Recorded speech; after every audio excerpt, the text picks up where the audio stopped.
Halo teman-teman semuanya, kembali lagi bersama saya di channel TKJ Net Talkers. Di video kali ini saya akan menjelaskan materi tentang perangkat-perangkat jaringan komputer. Nah, apa saja perangkat-perangkatnya? Simak sampai akhir. Oke, sebelum ke jenis-jenis macam-macam perangkatnya, kita harus paham dulu sebenarnya ada dua jenis perangkat jaringan, yaitu ada end-host atau yang sering disebut juga dengan end device, dan juga yang kedua ada intermediate device. Nah, kedua itu apa sih? Nah, di sini ada pengertiannya. Yang pertama, end device itu kayak perangkat yang menerima dan mengirim gitu. Itu untuk end device. End device juga biasanya digunakan oleh klien. Misalnya di sini tuh ada komputer, laptop, smartphone, bahkan server juga termasuk end device gitu. Kemudian untuk intermediate device ini tuh lebih ke perangkat yang berfungsi sebagai kayak jalurnya gitu, jalur.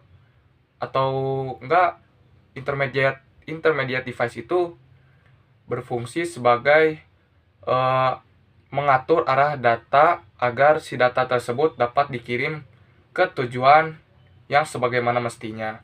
Nah, di sini ada beberapa contohnya, yaitu ada router, hub, switch, firewall, bridge, access point, dan masih banyak lagi.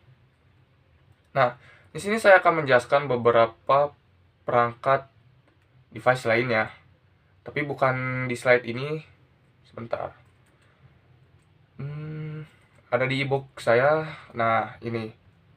Nah, untuk perangkat end device, seperti saya sudah sebutkan tadi, ada komputer dan server. Untuk intermediate-nya, yang pertama ada switch.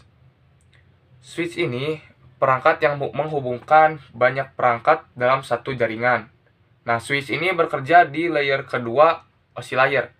Untuk OSI layer, mungkin bagi kalian yang belum tahu akan saya jelaskan di video selanjutnya. Kita lanjut saja ya. Nah, untuk switch ini ada dua jenis, yaitu ada yang manageable dan unmanageable. Untuk yang manageable, itu kita bisa melakukan konfigurasinya secara manual dan sendiri. Sedangkan yang unmanageable itu jenis switch yang tidak perlu dikonfigurasi, jadi kita tinggal gunakan colok-colok saja gitu. Itu udah langsung nyambung. Sebenarnya switch manageable juga sama, bisa tinggal colok-colok lagi. Nah, bedanya manageable dan unmanageable, bukan bedanya. Nah, kalau yang manageable itu kita bisa membuat VLAN contohnya. Kemudian kita juga bisa ada yang disebut dengan access control list untuk firewall. Nah, itu semua bisa dilakukan di manageable dan tidak bisa dilakukan di unmanageable. Nah, di sini ada penjelasannya tuh. Fungsinya untuk meningkatkan kecepatan jaringan dengan mengirim data langsung ke perangkat tujuan. Jadi dia ngirim langsung ke tujuannya tanpa disebarkan. Mengurangi tabrakan data dalam jaringan dengan sistem switching yang lebih cerdas dibandingkan dengan hub. Nah, biasanya switch ini digunakan pada LAN. Nah, untuk hub itu mirip dengan switch untuk menghubungkan komputer-komputer dalam satu jaringan. Namun ini versi switch versi lama lah, versi lama. Nah, kalau switch tadi dia mengirimkan data langsung ke satu tujuan. Nah, kalau hub ini dia mengirimkan datanya itu di broadcast. Mengapa bisa di broadcast? Oh ya, broadcast itu mengirim ke semua perangkat yang ada di dalam jaringan. Kalau misalkan kita nih mau ngirim ke komputer B, dari A ke B. Nah, di dalam jaringan itu ada A, B, C, D, E. Nah, ketika kita ngirim ke B, nah saat di hub ini dia akan di broadcast semua. Jadi semua akan menerima si pesan tersebut.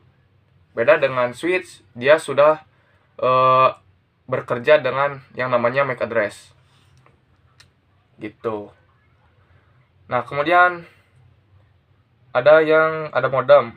Modem ini berfungsi untuk mengubah sinyal analog menjadi sinyal digital ataupun sebaliknya. Itu singkat dari modem. Singkatnya. Kemudian di sini ada access point. Sebelumnya pernah saya sebutkan, access point ini merupakan perangkat nirkabel yang berfungsi untuk eh, ya menghubungkan komputer secara nirkabel, tidak menggunakan kabel. Biasanya menggunakan gelombang radio ataupun elektromagnetik ya. Kemudian di sini juga ada repeater. Fungsi dari repeater ini untuk menguatkan sinyal atau memperluas WiFi gitu.